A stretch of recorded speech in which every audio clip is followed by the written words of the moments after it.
Today we are talking about nanotechnology and its use in various Olympic applications. Believe it or not, there are a ton of products and a ton of infrastructure items that have gone into building the Olympic complexes in Russia for the 2014 Winter Olympics. Has anyone been to the Olympics before? Where did you go, Don? Which ones did you see? Atlanta. Oh man, right here, home sweet home. Anybody else been to any Olympic Games? Summer, winter, your own backyard? No? Okay. We're going to start off by looking at our characters. These are the warm, fuzzy, happy little guys that the Russians came up with as their mascots. We have a leopard, a hare, and a polar bear. Does anybody have one of these? Personal pet? Just checking. All right, so this is one of the postage stamp sets that they put out in Sochi, Russia. Do I have any Russians in the audience? Russian speaker. Okay, so as soon as I butcher a Russian word, your job is to jump in and tell us how it was supposed to be said. Let's start with Sochi. Sochi? Sochi, perfect. Sochi, okay. All right, so February 7 through 23, upcoming this winter, are the Winter Olympics. These are the 22nd Olympic Winter Games, and believe it or not, they put a lot of money and they make a lot of money off of these winter sporting events. So construction in preparation for the games has involved building two entirely new sporting complexes in Sochi, one near the water and one up in the mountains, and that infrastructure we'll talk about in a minute. They've also upgraded telecommunications, electrical power systems, transportation systems, and public health infrastructure like sewage systems. So when you have a huge influx of people coming in, athletes and everybody who wants to watch them, you have to do a lot in terms of getting that place ready to host that many people. And that's been a very expensive endeavor. Almost $10 billion has gone into the infrastructure and building the complexes so that people can come participate.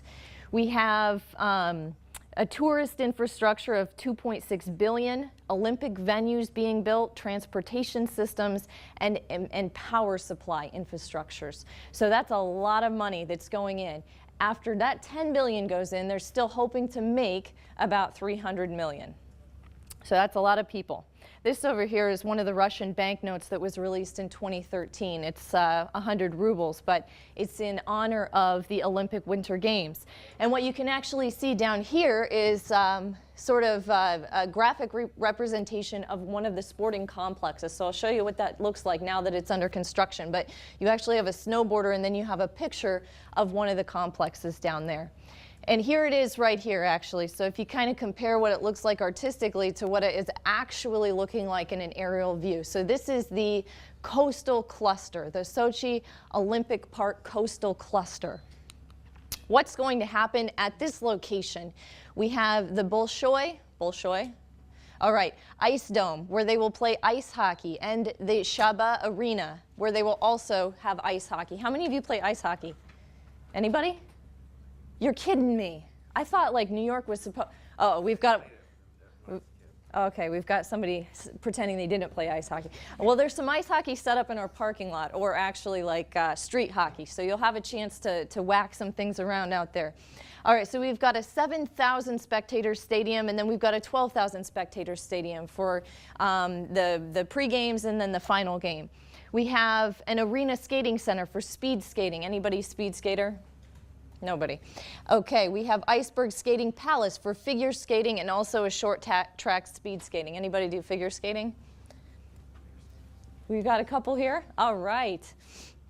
And then we have Ice Cube Curling Center for curling, an Olympic Stadium, the Fished Olympic Stadium, Maine Olympic Village, and the International Broadcasting Center and Maine Press Room. So that's all happening at the coastal cluster. All right, we have a second cluster that's being built for additional sports. This is up in the mountains. Krasnaya Polyana. There it is. All right, so over here we have the Laura Biathlon and Ski Complex. For biathlon and cross-country skiing, we have to have a cross-country skier in here, at least one. All right, we've got a couple. Now you're probably wondering, okay, where's the nano? So we're going to go through just a few different types of examples of how nanotechnology, believe it or not, in terms of material science, is being used, and also energy science, is being used to enhance the Olympic Winter Games this year. All right, so here we have kind of an aerial view of the first complex that I showed you, some of those major pieces of infrastructure that are being built and have been under construction for a while. So we have some of the largest nanotech companies in Russia have been heavily involved in getting the places ready to host these games. We have Nano, which is an enormous Russian nanotech. Olympustroy, we don't know. Unirem, STIS, and others. So let's just start with some examples. We have, first example, LED-based lighting systems, which are going into place for the Sankey Tobogganing Center, where our tobogganing and bobsleigh Olympic tournaments will be held. So we have technologies using gallium nitride, and those will competitively price LED-based lighting systems to power and illuminate some of those ginormous stadiums. This is what the Bolshoi Ice Dome looks like, and the Bolshoi Ice Dome will be using LED-based power. This is a graphic representation of what the inside will look like, and you can tell there'll be a lot of illumination, a lot of lighting techniques, sort of laser show looking almost. And then at night, it will actually change colors on the outside. I had a hard time just picking one image of this ice dome because there were a ton that they've shown where they change the colors of the ice dome, and it actually looks really, really cool. I also found out afterwards all of the infrastructure will be repurposed. So they've built all of this, right? Then what's going to happen to it? This will become a racing track. All right. Also, you've noticed there's a lot of glass in some of these structures. They're very high-tech looking. The glass actually will be coated with a layer of nano-enabled polymer substance. So by applying special layers anywhere from 5 to 500 nanometers, windows become capable of retaining heat and maintaining a comfortable environment inside of the glass dome or the glass structure. That way, you're able to reduce energy loss if you're heating, and you're also able to keep the inside cooler if you're trying to cool. Actually, this location is the warmest location in the history of the Winter Olympics to host the Winter Olympics. So you might think, why would you want to keep it warm, or cool or warm inside? They might actually need to do both. So this sort of technology allows you to be smart from both angles. I'd already mentioned STIS, which is a group of Russian companies who's partnering with Nano to work on this nanoglass technology. Here are some other shots of the Fished Olympic Stadium. So this Olympic Stadium is actually domed by two enormous glass shells. This is an artistic rendition here down at the bottom, and what it looks like under construction, actually under construction. So as you can appreciate, that's a lot of glass. And the heating and cooling and dynamics of a system like that are going to be pretty sophisticated. This is actually the front side of it. And in the back, you can sort of appreciate that dome-shaped infrastructure, but the front side of it will also change colors like this. This is one of many pictures showing it changing colors. All right, so where is that glass going to sit? It's going to sit on top of enormous metal structures. The metal structures themselves are actually being treated with protective coatings. One of the Nano partners actually, and the coatings, which are based on nanotechnology, help to prevent the skeletons from eroding. They use thermal spraying and ion plasma magnetron sputtering to deposit these different substances on the structures. They're eco-friendly, and hopefully they will help the infrastructure last for a very, very long time, longer than just the steel or just the raw materials would alone. Oops.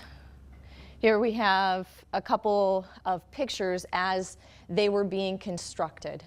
This was down by the water on that location. This was up in the mountains on that location. All right, solar energy. Solar energy is another area of application for nano. There are quite a few different types of solar modules. This is one particular company called Hevel, who are looking to put up these LED lamps that have first been charged with solar batteries on top of some of those ginormous infrastructures. So that will help reduce their actual energy needs for all of the powering that will go into them. I'll also mention that thin film photovoltaic modules are being used, and there's another company that's also involved with Rust Nano who's trying to implement that technology into the solar cell technology. All right, another sort of infrastructural need that you might or might not have thought about is how you get that many people in and out. Most of them will be using roadways. And the two locations are actually fairly close to each other in the mountains and by the sea.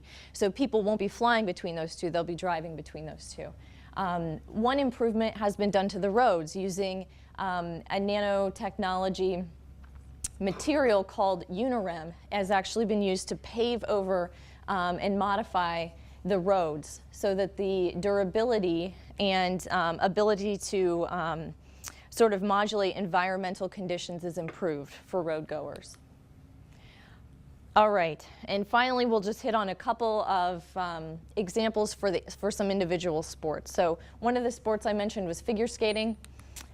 There's a bactericidal enamel that's actually being developed by a company up there that you can see, Chris Key. And these enamels will be used and dyes that contain silver nanoparticles, which are bactericidal.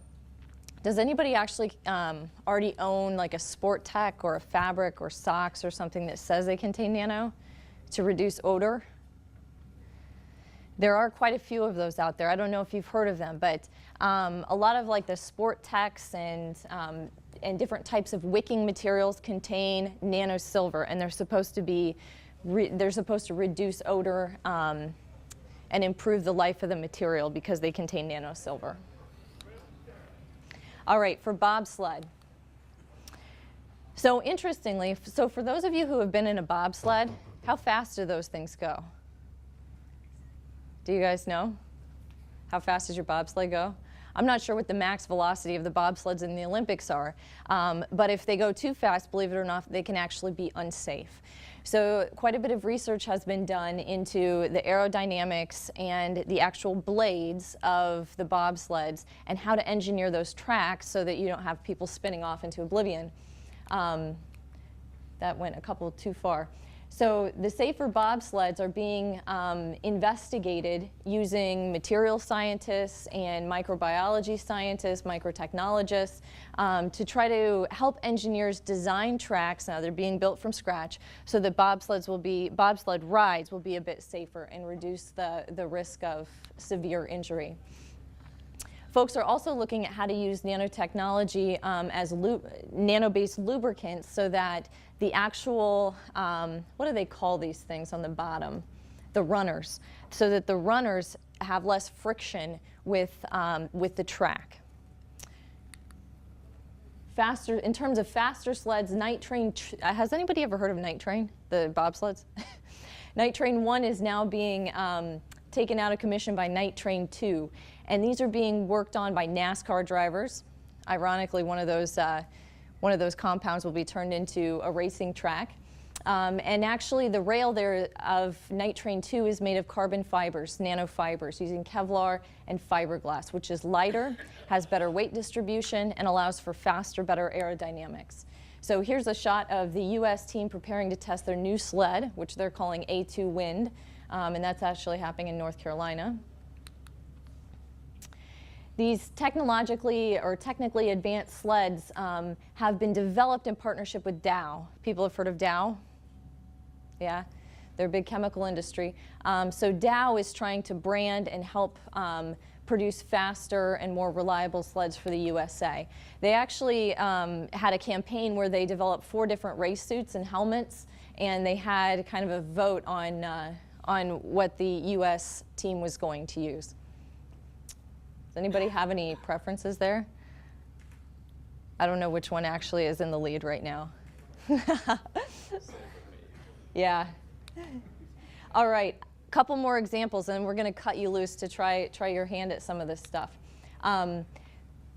In terms of skiing, does anybody have a skiing pole or an actual ski that they know uses a nano material right now? Not yet. Maybe it hasn't been marketed for your particular products, but many of these products are starting to be designed so that they're lighter and stronger. similar to aircrafts. So this is just an example of how poles and different types of polymers that go into the skis themselves are being used to help the skiers ski faster.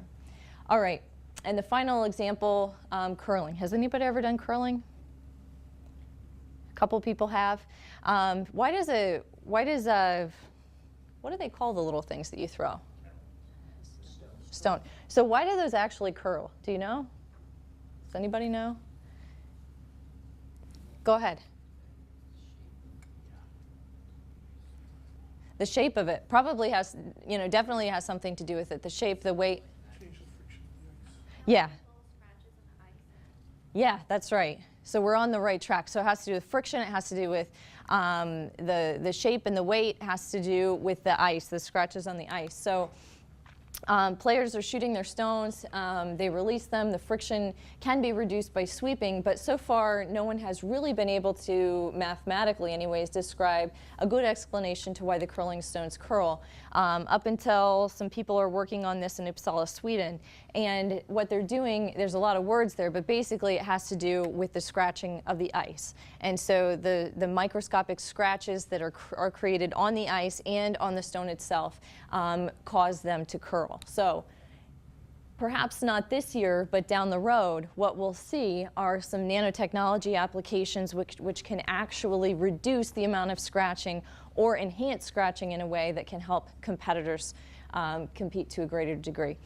So what we're seeing, kind of all in all, there's one of the venues in Russia, is that technology is increasingly being used in athletics, in athletic infrastructure, in athletic clothing, in athletic products, and to actually kind of outsmart some of the laws of physics that put limitations on physical competition. We've seen this in everything from baseball to tennis to golf and bicycle frames. All of these types of materials are being enhanced. So there's a lot that could be happening in terms of athletic and Olympic competitions using nanotechnology in the future.